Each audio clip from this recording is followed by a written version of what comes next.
सबसे पहले पढ़ना है हमें कॉन्जुगेट रिलेशन के बारे में। मान लेते हैं जी कोई भी एक ग्रुप है, ओके? जी कोई भी एक ग्रुप है और ए बी जो है हमारे कोई भी 2 एलिमेंट हैं जी के। तो हम बोल सकते हैं B is conjugate to A if अगर बी को हम एक्सप्रेस कर सकते हैं एक्स इनवर्स ए एक्स के फॉर्म में, जहाँ पे एक्स कोई भी एक एलिमेंट हो सकता है, जहाँ पे एक्स जो है कोई भी एक एलिमेंट हो सकता है जी का, ओके? हुँ। अगर हम बी को एक्सप्रेस कर सकते हैं एक्स इनवर्स ए एक्स के फॉर्म में, जहाँ पे एक्स एलिमेंट हो जी का, तो हम बोलते हैं बी इज कॉन्जुगेट टू ए।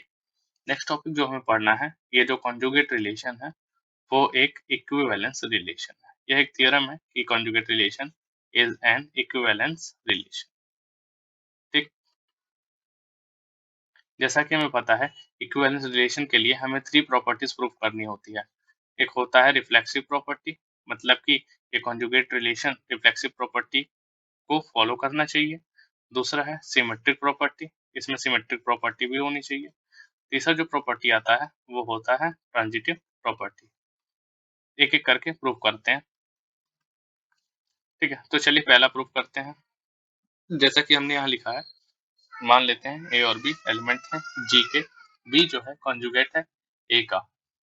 तो हम बी को एक्सप्रेस कैसे कर सकते हैं?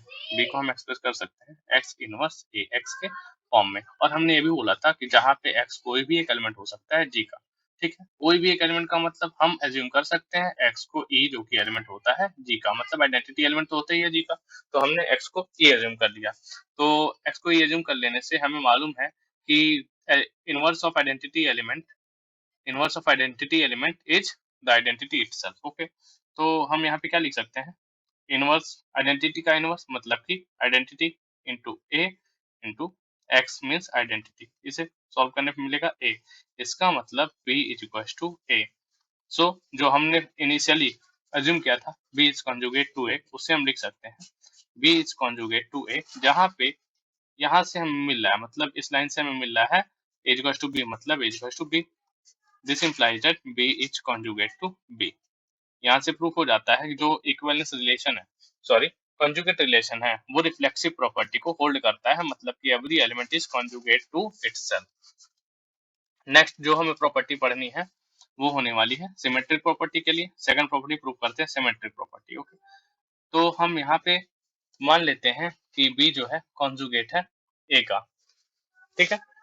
तो हम बी को कैसे एक्सप्रेस कर सकते हैं? बी को एक्सप्रेस कर सकते हैं B x inverse a x के फॉर्म में। हमें प्रूफ क्या करना है कि अगर बी ए का कंजुगेट है तो ए भी बी का कंजुगेट होगा, ठीक है? तो हम इस इक्वेशन 1 में x से लेफ्ट हैंड साइड और x इनवर्स से राइट हैंड साइड मल्टीप्लाई कर देते हैं, मतलब कि x b x inverse left hand side में हो जाएगा और राइट हैंड साइड में भी वही सेम ऑपरेशन परफॉर्म करना पड़ेगा। x को लेफ्ट से किया मल्टीप्लाई और x इनवर्स को राइट से किया मल्टीप्लाई। चूंकि ये सभी ग्रुप के एलिमेंट हैं, ध्यान दीजिएगा, चूंकि x x inverse a x inverse ये सभी ग्रुप के एलिमेंट्स हैं, तो ग्रुप में एसोसिएटिव प्रॉपर्टी चूंकि होल्ड होती है, तो हम इसमें group property means associative property का यूज कर सकते हैं, ग्रुपिंग कर सकते हैं, ठीक है? ग्रुपिंग कर देने से हमें क्या मिलेगा कि x b x inverse is equal to x inverse क्या होता है ई हो जाएगा, यहाँ पे ए और यहाँ पे भी हो जाएगा ई। सॉल्व करने पे हमें मिल जाएगा राइट हैंड साइड में ए और लेफ्ट हैंड साइड में एक्स बी एक्स इनवर्स। यहाँ से हम देख सकते हैं कि ए को हमने एक्सप्रेस कर दिया एक्स बी एक्स इनवर्स से, ठीक है? और अगर आपके दिमाग में कंफ्यूजन है कि यहाँ पे एक्स इनवर्स होना चाहिए तो यहाँ पे, तो चलिए हम अज्यूम कर लेते हैं एक्स इनवर्स को डी, ठीक है? एक्स इनवर्स को डी जो कि एलिमेंट होने वाला है जी का, ठीक है? और एक्स को हम इनवर्स एक्स को अज्यूम कर सकते हैं डी इनवर्स, ठीक है? ऐसा कर सकते हैं। तो यहाँ पे लिख लीजिए d inverse b d is equal to a, ठीक है? तो यहाँ से हमें क्या मिल गया कि ए को हमने एक्सप्रेस कर लिया डी इनवर्स बी डी के फॉर्म में, जहाँ पे डी जो है कोई एक एलिमेंट है जी का। यहाँ देखिए it means a is conjugate to b. हमने इनिशियली क्या अज्यूम किया b is conjugate to a, और हमें मिल क्या गया a is conjugate to b. It means symmetric property भी कॉन्जुगेट रिलेशन सेटिस्फाई करते हैं। अब थर्ड प्रॉपर्टी प्रूव करते हैं। थर्ड प्रॉपर्टी जो है ट्रांजिटिव प्रॉपर्टी है, तो उसमें हम बता देते हैं हम प्रूफ क्या करने वाले हैं। हम एज्यूम करेंगे A is conjugate to B, ठीक है, और एज्यूम करेंगे B is conjugate to C, और हमें प्रूफ करना होगा कि अगर ऐसा है तो हमारे पास A is conjugate to C का भी एक रिलेशन मिलेगा, ठीक है। तो चलिए, अगर A कॉन्जुगेट है B का, if A is conjugate to B, जैसा कि ये दोनों हमारे एज्यूम्ड कंडीशंस हैं, ठीक है, ये दोनों हमारे पास होंगे तभी तो A is conjugate to C हम प्रूव करेंगे ट्रांजिटिव, ठीक है। तो मान लेते हैं ये दोनों सेटिस्फाई हो रहे हैं, मतलब A को हम एक्सप्रेस कर सकते हैं x इनवर्स bx के फॉर्म में, चूंकि A जो है B का कॉन्जुगेट है, और B कॉन्जुगेट टू C में हम क्या कर सकते हैं, B को मान सकते हैं y इनवर्स C y। अरे भाई कॉन्जुगेट है ना, तो कॉन्जुगेट का मतलब यही है कि हम B को एक्सप्रेस कर सकते हैं y इनवर्स C y में, जहां पे x और y जो होंगे ये दोनों ही G के एलिमेंट्स होंगे, ठीक है। तो ध्यान दीजिएगा यहाँ पे इस इक्वेशन के B से, मतलब B is equal to y inverse c y को इस यहाँ पे B में हम पुट करेंगे तो क्या मिलेगा, हमें मिल जाएगा x inverse y inverse c y और इंटू एक्स, ठीक है। ध्यान दीजिएगा A is equal to x inverse y inverse c y x. अब जरा ध्यान दीजिएगा, हमें ग्रुप की कुछ प्रॉपर्टी का यहाँ पे यूज करना होगा। अगर बात करें x और y कोई भी दो एलिमेंट है हमारे G के, ग्रुप है चूंकि, ठीक है, तो ये जो ऑपरेशन होता है x y ये भी एलिमेंट हो जाते हैं G के, ठीक है, और एक्स वाई का ये जो इनवर्स होता है वो भी एलिमेंट हो जाता है G का। ध्यान दीजिएगा, मतलब हर एक एलिमेंट G का इनवर्स जो है उस G में कंटेन करता है ना, इसलिए तो एक्स वाई होल इनवर्स जो है G में बिलोंग करेगा। और एक्स वाई होल इनवर्स को हम क्या लिख सकते हैं, हम इसे लिखते हैं y इनवर्स x इनवर्स, ठीक है। हम क्या करते हैं, एक्स वाई होल इनवर्स को लिखते हैं y इनवर्स x इनवर्स, इसका मतलब हम इसे लिख सकते हैं y x का होल इनवर्स, इसे c और इसे y x, ठीक है, इज इक्वल टू a।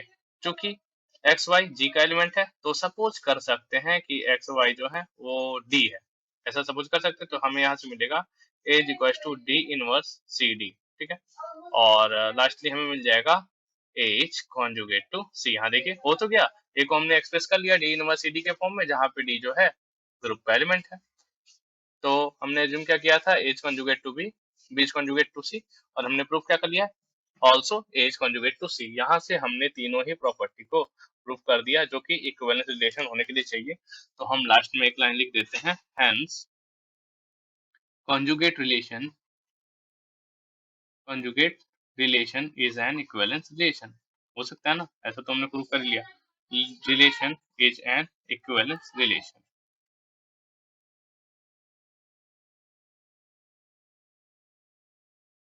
चलिए अब हम अगले टॉपिक पे बढ़ते हैं।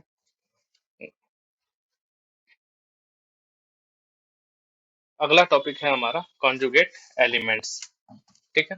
नेक्स्ट टॉपिक है हमारा, जो अगला टॉपिक है वो है हमारा कॉन्जुगेट एलिमेंट्स का। ध्यान दीजिएगा, कॉन्जुगेट एलिमेंट्स। तो हम सपोज करते हैं कि x1 x2 dot dot dot xn जो है सबसेट है ग्रुप जी के, ठीक है, सबसेट है ग्रुप जी के, ओके। और अज्यूम करते हैं कि ये जो b है, b वो है b1 b2 b3 dot dot dot bn, ठीक है, ये भी एलिमेंट हैं जी के। मान लेते हैं एलिमेंट कर दिया हमने, सबसेट हैं जी के, ठीक है, ऐसा हम मान सकते हैं सबसेट हैं जी के। तो ध्यान दीजिएगा, हमें अगर ये मिल जाए, ऐसा एक रिलेशन मिल जाए कि b1 can be expressed as x1 inverse x1, ठीक है, b2 can be expressed as x2 inverse a x2 and so on, मतलब कि bn को हम एक्सप्रेस कर सकते हैं x xn inverse a xn के फॉर्म में, ठीक है। तो आप देख सकते हैं कि a से ही हमने क्या किया है, b1 b2 bn ये सभी कॉन्जुगेट एलिमेंट्स को फॉर्म कर रखा है, ठीक है। तो यहाँ से हम बोल सकते हैं कि b1 b2 b3 dot dot dot bn are nothing but the conjugate elements of a। Conjugate elements of a होगा कि नहीं होगा, मतलब कि bi is conjugate to a, जहाँ पे i वेरी कर रहा है 1 to n। ओके, तो यही किसी भी किसी भी एक एलिमेंट ए का किसी भी एक एलिमेंट ए के सभी कॉन्जुगेट एलिमेंट जो कि पॉसिबल हो उस ग्रुप के अंदर से, सभी कॉन्जुगेट एलिमेंट्स का जो कलेक्शन होता है, सभी कॉन्जुगेट एलिमेंट्स का जो कलेक्शन होता है, वो कहलाता है क्लास ऑफ ए। और यहाँ पे हम जी डिनोट कर देते हैं कि कौन से जी के रिस्पेक्ट में बात हो रही है, ठीक है? फिर से सुन लीजिए, क्लास ऑफ ए का मतलब होता है ए से ए से मिलने वाले सभी कॉन्जुगेट एलिमेंट्स, ठीक है?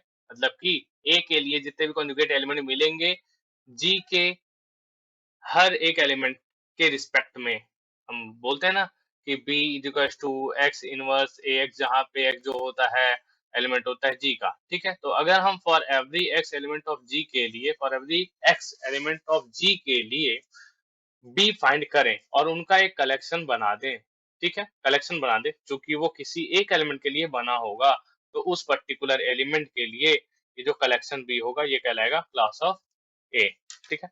और ये जो सभी एलिमेंट्स होंगे, ये जो हमारे सभी एलिमेंट्स होंगे बी1, बी2, ये सब कहलाएँगे कॉन्जुगेट एलिमेंट्स।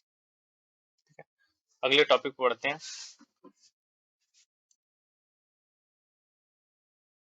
एक्चुअली मुझे टॉपिक जो है फ़ोन से देखना पड़ रहा है, इसलिए थोड़ा टाइम लग सकता है, माफ़ कीजिएगा। चलिए, तो हम क्लास ऑफ ए को तो हमने समझा दिया, बट इसे डिनोट कैसे किया जाए, ठीक है? जनरल सेंस में, तो ध्यान दीजिए हम इसे ऐसे डिनोट कर सकते हैं।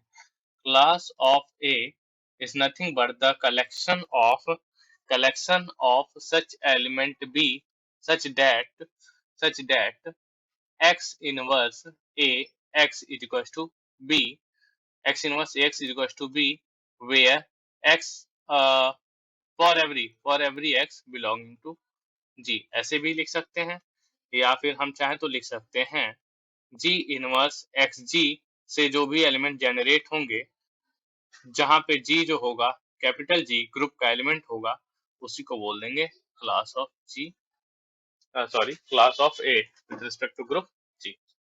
हम्म, हमारे पास कुछ रिमार्क्स हैं, वो हमें ध्यान रखना है।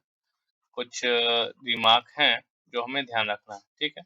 मान लेते हैं कि बी को हमने ले लिया है ई, ठीक है? तो हमें देखना है कि ई जो है किसका कॉन्जुगेट है, या फिर कह लीजिए कि ई का कॉन्जुगेट क्या होगा, ठीक है? हमारे पास वही ग्रुप सेम रहेगा हमेशा ही जी, अगर कोई चेंज होगा तो मैं बता दूंगा।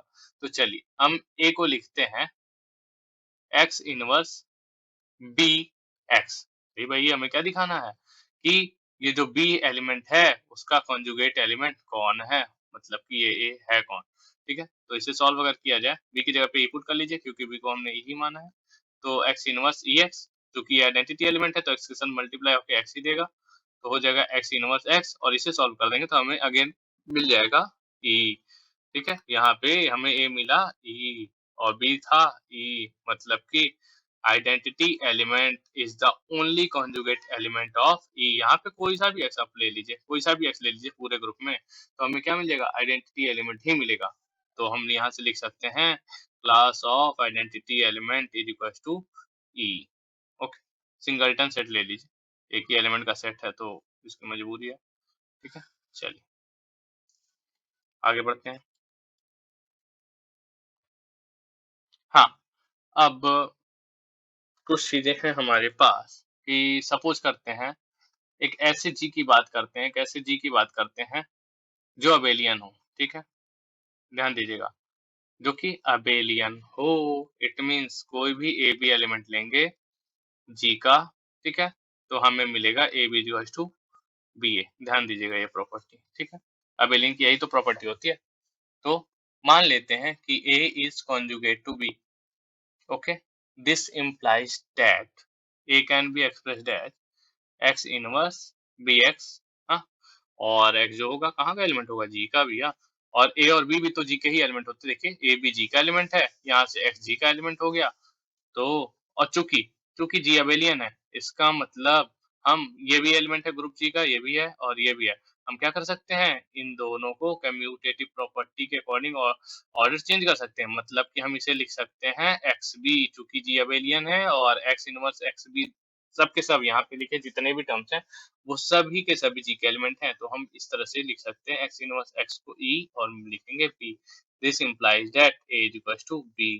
इसका मतलब अगर G अबेलियन होता है, अगर G अबेलियन होता है, तो हर एक एलिमेंट A जो कि G का है, हर एक एलिमेंट A जो कि G का है, उसका जो क्लास होता है वो खुद ही होता है, ठीक है? उसका जो कंजुगेट एलिमेंट होता है, वो खुद ही होता है। इसका मतलब किसी भी element A abelian group G का जो क्लास इक्वेशन होगा या सॉरी इक्वेशन बोल दिया, जो क्लास होगा, वो होगा वो एलिमेंट खुद। Okay,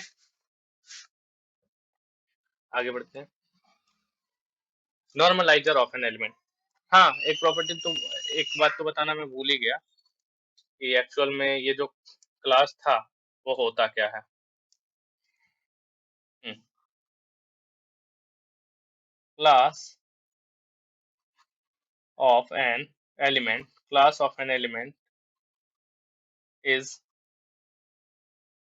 nothing but the collection of, ध्यान दीजिएगा, collection of such elements of group G, such elements of group G with which the element does not commutes, does not commutes, ठीक है? ध्यान दीजिएगा, हमने लिखा है class of an element is nothing but the collection of such element of G with which does the element does not commute। भाई किसी भी एक एलिमेंट ए के लिए ही तो हम क्लास डिफाइन करते हैं, और ये जो क्लास होगा उस पर्टिकुलर एलिमेंट का वो और कुछ नहीं होगा, वो उन एलिमेंट्स का कलेक्शन होगा जिनके साथ ये एलिमेंट कम्यूट करता ही नहीं है उस ग्रुप जी में।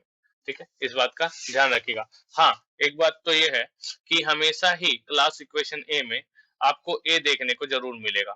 ठीक है, इस बात का ध्यान रखिएगा आप लोग। अच्छा, हमने अभी-अभी बोला है कि जो क्लास इक्वेशन होता है, मैं बार-बार क्लास इक्वेशन बोल रहा हूँ, सॉरी। जो क्लास होता है किसी भी एक एलिमेंट ए का, जो कि ग्रुप जी का एलिमेंट है, वो उस एलिमेंट्स का कलेक्शन होता है जिनके साथ वो जी में कम्यूट नहीं करता। बट जो एलिमेंट है वो खुद के साथ तो कम्यूट करता ही है हमेशा।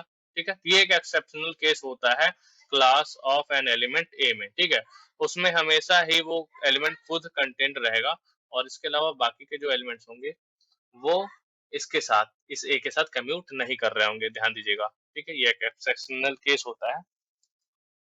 आगे बढ़ते हैं। अभी हमें पढ़ना है normalizer of an element a of a group. ठीक है, हमें पढ़ना है normalizer of an element, normalizer of an element of group G. ठीक, देखिएगा, मान लेते हैं कि ए बी जो है हमारे कोई भी जी के एलिमेंट्स हैं। ओके, कोई भी जी के एलिमेंट है, तो जो एलिमेंट ए का नॉर्मलाइजर होगा वो उन एलिमेंट एक्स का कलेक्शन होगा जो इस पर्टिकुलर एलिमेंट ए के साथ कम्यूट कर रहे होंगे। ध्यान दीजिएगा। ठीक है, जहाँ पे एक्स जो होगा एलिमेंट होगा जी का। नॉर्मलाइजर किसी भी एक एलिमेंट जी के किसी भी एक एलिमेंट ए का जो नॉर्मलाइजर होता है वो उन एलिमेंट्स का सेट होता है जो उस एलिमेंट के साथ कम्यूटेटिव प्रॉपर्टी सेटिस्फाई करते हैं। ठीक है, तो इससे तो ये प्रूफ हो गया कि जो नॉर्मलाइजर होगा ए का, उसमें एक एलिमेंट तो फिक्स हो गया, ई तो पक्का ही रहेगा, क्योंकि ई जो होता है कम्यूट करता है। ध्यान दीजिएगा, e commutes with each element of G. हाँ, ई जो है each elements of G, G के हर एलिमेंट के साथ कम्यूट तो करता ही है। ई मतलब आइडेंटिटी एलिमेंट जो होता है जी का, वो तो कम्यूट करता है।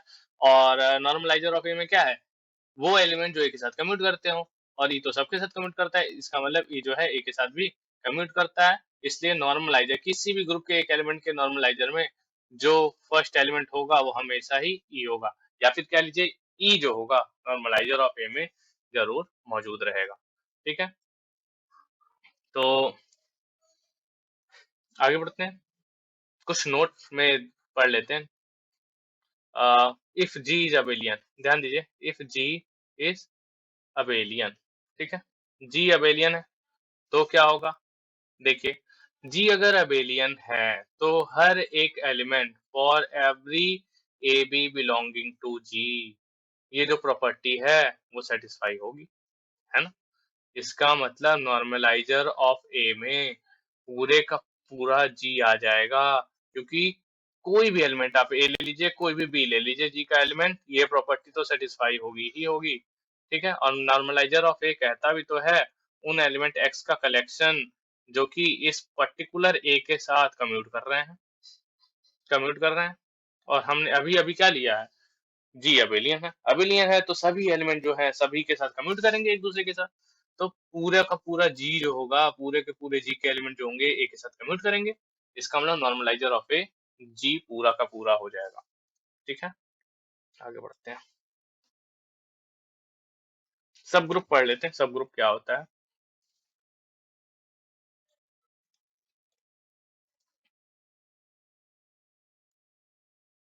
ठीक, सब ग्रुप जैसा कि हमें पता ही है, अगर एच एक सबसेट है जी का, ठीक है, और एच भी ग्रुप के प्रॉपर्टीज को सेटिस्फाई करता है, और प्रॉपर्टी होती है ना ग्रुप होने के लिए, क्या क्या होता है, क्लोजर होता है, क्लोजर प्रॉपर्टी सेटिस्फाई करे, एसोसिएटिव प्रॉपर्टी सेटिस्फाई करे, है ना, तीसरा आइडेंटिटी एलिमेंट एच में बिलोंग करे, चौथा होता है कि हर एक एलिमेंट का इनवर्स एलिमेंट भी इस सेट में बिलोंग करे। ठीक है, तो हम यहाँ से अगर हमारे पास एक ग्रुप जी का सबसेट एच होता है जो कि closure associative identity inverse property को होल्ड करता है, तो हम बोलते हैं H is subgroup of G, H को हम सब ग्रुप बोलते हैं, सब ग्रुप ऑफ जी। ठीक है, तो चेक कैसे करें, अब प्रॉब्लम ये आती है कि हमें एक सबसेट दे रखा है कि मान लेते हैं कि इज सबसेट ऑफ जी, और टू चेक हमें चेक करना है कि वेदर के इज सब ग्रुप और नॉट, वेदर के इज सब ग्रुप और नॉट, इसके लिए हमारे पास एक टेस्ट होता है, वो टेस्ट परफॉर्म करेंगे और जान लेंगे कि जो है के है, ये हमारा गिवन के है, वो सब ग्रुप है कि नहीं। ठीक है, तो हम इसमें क्या करते हैं, कोई भी दो एलिमेंट लेते हैं के का, let a b belong to K, ये तो कर ही सकते हैं क्योंकि ये सबसेट दिया रहेगा, और हमें बस ये प्रूव करना है कि ए बी इनवर्स जो है वो एलिमेंट है के का। अगर हम ऐसा कर पाते हैं तो बोल देंगे के इज सब ग्रुप ऑफ जी, क्या बोलेंगे, के इज सब ग्रुप ऑफ जी। ठीक, ऐसा हम बोल सकते हैं अगर ए बी इनवर्स एलिमेंट हो जाता है के का।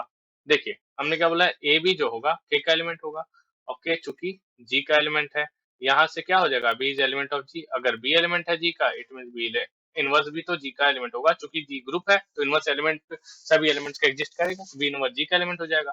ठीक है, तो ए बी इनवर्स जो होना चाहिए वो के का एलिमेंट होना चाहिए, अगर ऐसा हो जाता है तो के को बोलेंगे सब ग्रुप है जी का। ठीक है, अब हमारे पास आता है नॉर्मल सब ग्रुप। ठीक है, नॉर्मल सब ग्रुप क्या होता है, इसे पढ़ते हैं। नॉर्मल सब ग्रुप, सब ग्रुप तो पढ़ लिए, नॉर्मल सब ग्रुप, ध्यान दीजिएगा। वैसे तो मान लेते हैं कि एच एक सब ग्रुप है जी का, तो एच को हम नॉर्मल कब बोलेंगे, एच को नॉर्मल तब बोलेंगे जब एच ए जो होगा वो ए एच के बराबर हो जाएगा for every a belonging to G. अब एच ए क्या, एच ए क्या है भाई, एच ए कुछ और नहीं है, मान लेते हैं ये जो एच था वो सबसेट था इन तीन एलिमेंट का। ठीक है, इन तीन एलिमेंट्स का ग्रुप था, और ये कोई भी एलिमेंट ले लेते हैं, मान लेते हैं कि जी जो है हमने लिया है Z3 विथ एडिशन मॉडुलो 3, ये ग्रुप फॉर्म करता है ना। ठीक है, तो ए हमने कोई भी एलिमेंट ले लिया Z3 का, मतलब 1 ले लिया, तो एडिशन मॉडुलो 3 के साथ ऑपरेशन 1 परफॉर्म कर देंगे, इन तीनों के साथ ये ऑपरेशन परफॉर्म होगा। ठीक है, इन तीनों के साथ ये ऑपरेशन परफॉर्म होगा और जो कलेक्शन बनेगा वो हो जाएगा एच ए। ठीक है, वो हो जाएगा एच ए। इसी तरह से हमने क्या किया है, राइट में एलिमेंट को ऑपरेट किया है, अगर हम लेफ्ट में भी वही एलिमेंट ऑपरेट कर देते हैं और ये इक्वल आ जाता है, ठीक है? और ये केवल एक ही एलिमेंट ए के लिए ना हो, फॉर एवरी एलिमेंट ऑफ जी, तो यहाँ से हम बोलते हैं H इज नॉर्मल सब ग्रुप ऑफ जी, नॉर्मल सब ग्रुप ऑफ जी, ठीक है? H को बोलते हैं नॉर्मल सब ग्रुप ऑफ जी, ध्यान दीजिएगा। अब अभी-अभी हमने बोला है कि एक और कंडीशन मैं बताने वाला हूँ जिससे हम चेक कर सकते हैं कि एच जो है नॉर्मल है कि नहीं। देखिए हमने बोला है कि अगर एच ए जो है ए एच के इक्वल हो जाता है तब एच नॉर्मल है, तब एच क्या है नॉर्मल है, ठीक है। हम ऑपरेट कर दे रहे हैं राइट हैंड साइड में ए इनवर्स ऑपरेट कर दे रहे हैं, ठीक है। ऐसा हम कर सकते हैं तो कर लीजिए H a is equal to sorry H a inverse is equal to a H a inverse, ऐसा कर सकते हैं ना हम, ध्यान दीजिएगा। तो एच ए इनवर्स क्या हो जाएगा ई हो जाएगा H e is equal to a H in H a inverse, ठीक है। This implies that H e क्या हो जाएगा एच हो जाएगा क्योंकि आइडेंटिटी एलिमेंट है, हो जाएगा ए एच ए इनवर्स। यहाँ से हम एक बहुत ही अच्छा एक कॉन्सेप्ट मिलता है, हम यहाँ पे एच को वेरी करा सकते हैं चूंकि एच क्या है सबसेट है, ठीक है। तो हम यहाँ से कंडीशन लिख सकते हैं, कंडीशन ये लिख सकते हैं कि अगर x एक एलिमेंट है h का, ठीक है, और g यहाँ देखिए g इसे लेते हैं मतलब ग्रुप का कोई भी एक एलिमेंट और g इनवर्स यहाँ और h मतलब कि बीच में, तो g x g इनवर्स अगर एलिमेंट हो जाते हैं h के for every g element of group g, अगर ऐसा होता है, ठीक है, कोई भी एक एलिमेंट पिक करेंगे h का, ठीक है, और जी एक्स मान लेते हैं x है, तो जी एक्स जी इनवर्स अगर वो h में बिलोंग कर जाता है for every g element of g, तो हम बोल देंगे h इज नॉर्मल सब ग्रुप। ओके, h को हम बोल देते हैं नॉर्मल सब ग्रुप। अब हमारे पास कुछ थ्योरम है जिसे हम प्रूव करते हैं। हमें प्रूव करना है कि ये जो Na है नॉर्मलाइजर ऑफ a है, ठीक है। यहाँ पे a जो है एनी एलिमेंट कोई सा भी एलिमेंट है, ये एनी एलिमेंट ऑफ जी, ठीक है, एनी एलिमेंट ऑफ कोई सा भी एक एलिमेंट है जी का, तो हमें प्रूव करना है ये जो Na होता है वो फॉर्म करता है सब ग्रुप, फॉर्म्स अ सब ग्रुप ऑफ जी, सब ग्रुप ऑफ जी फॉर्म करता है, ठीक है। ये बहुत जरूरी कॉन्सेप्ट है। चलिए मान लेते Na है ना, तो हमारे पास क्या होना चाहिए, देखिए नॉर्मलाइजर ऑफ ए है, ध्यान दीजिएगा। नॉर्मलाइजर ऑफ ए मैं फिर से लिख देता हूँ, नॉर्मलाइजर ऑफ ए होता क्या है, उन एलिमेंट एक्स का कलेक्शन होता है जो कि जी के मेंबर होते हैं जो इस पर्टिकुलर एलिमेंट ए के साथ कम्यूट करते हैं, यही तो होता है ना, जो इस पर्टिकुलर एलिमेंट के साथ कम्यूट करते हैं। तो अगर हम ले लेते हैं एक्स इक्वल टू ई, ठीक है, तो क्या ये प्रॉपर्टी सेटिस्फाई होगी, अगर होगी तो ये जो ई है मतलब यहाँ देखिए ई जो होगा वो एन का एलिमेंट हो जाएगा। तो देखते हैं ऐसा होता है कि नहीं। एक्स को लिया ई, तो इसमें एक्स को जो ई पुट करते हैं ना, तो e a equal to e equal to a ही होता है क्या, हाँ ऑफ कोर्स होता है, ये ए हो जाएगा ए भी ए हो जाएगा, इसका मतलब ये तो इक्वल हो गया।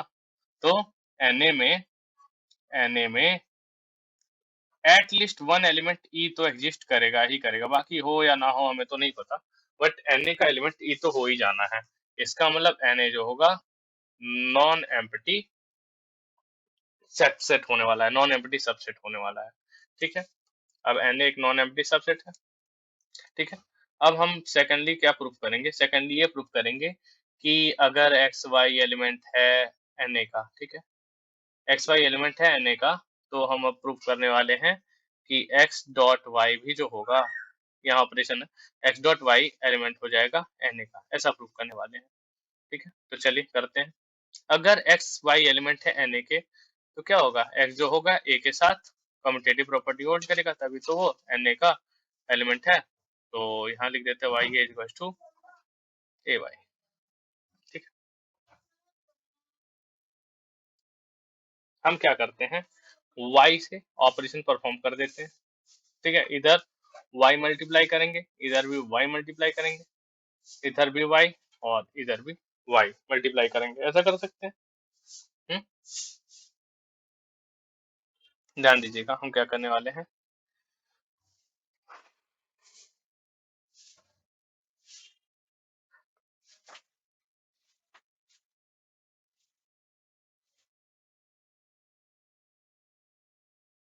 रुक जाइए। हम्म, हमें क्या प्रूव करना है, x y element of N, और एक्स वाई का एलिमेंट होगा एन का, तो हो जाएगा x y a is equal to a x y. ठीक है, यही प्रूव करना है हमें। तो हमें क्या चाहिए, यहाँ चाहिए एक्स वाई, इसे प्रूफ होगा।